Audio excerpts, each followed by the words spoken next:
කොහොමද ඉතින්? අද මම ඔයාලට අරන් ආවේ ටිකක් අමුතු විදිහේ කතාවක්. හිතන්නකෝ ඔයා පොඩි ළමෙක්. හැබැයි ඔයාගේ හොඳම යාළුවා ලෝකේ ඉන්න දරුණුම මිනිස්සෙක් වුණොත්. අද අපි කතා කරන්නේ ඔස්කා සම්මාන පවා දිනපු හාස්‍ය වගේම හැඟීම්බර චිත්‍රපටයක් ගැන. ජෝජෝ රැබිට්. කතාව පටන් ගන්නේ දෙවැනි ලෝක යුද්ධේ ඉවර වෙන්න කිට්ටු කාලෙක. ජෝජෝ කියන්නේ නාසි මතවාද ඔළුවේ තියාගෙන ඉන්න අවුරුදු 10ක පොඩි පිරිමි ළමයෙක්. ජෝජෝට ඉන්නවා හිතින් මවාගත්ත යාළුවෙක් ඇඩොල්ෆ් හිට්ලර්. හැබැයි මේ හිට්ලර් හරි විහිළුකාරයෙක්. එයා නිතරම ජෝජෝව මෝටිවේට් කරනවා නියම නාසි සොල්දාදුවෙක් වෙන්න කියලා. ඉතින් දවසක් නාසි පුහුණු කඳවුරකදී ජෝජෝට අණ ලැබෙනවා හාවෙක්ව මරන්න. ඒත් ජෝජෝ පව් කියලා හාවව අතාරිනවා. මේකට අනිත් ළමයි එයාට ජෝජෝ රැබිට් කියලා හිනා වෙනවා. ඉතින් එයාගේ නිර්භීතකම ඔප්පු කරන්න ගිහින් ජෝජෝගේ අතේම ග්‍රෙනේඩ් එකක් පිපිරිලා එයාගේ මූණේ කැලැල් ඇති වෙලා කකුලකුත් තුවාල වුණා. දැන් ඉතින් එයාට යුද්ධයට යන්න බෑ. ඔන්න ඔහොම ඉදි තමයි කතාව වෙනස් වෙන්නේ. දවසක් ජෝජෝ තනියම ගෙදර ඉද්දි බිත්ති අස්සෙන් සද්දයක් ඇහෙනවා.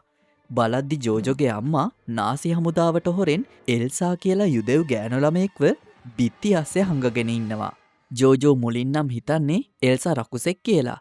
හැබැයි ටික දවසක් යද්දි ජෝජෝට තේරෙනවා එයා රකුසෙක් නෙවෙයි තමන් වගේම ආදරය ඕන කරන සාමාන්‍ය මනුස්සෙක් කියලා.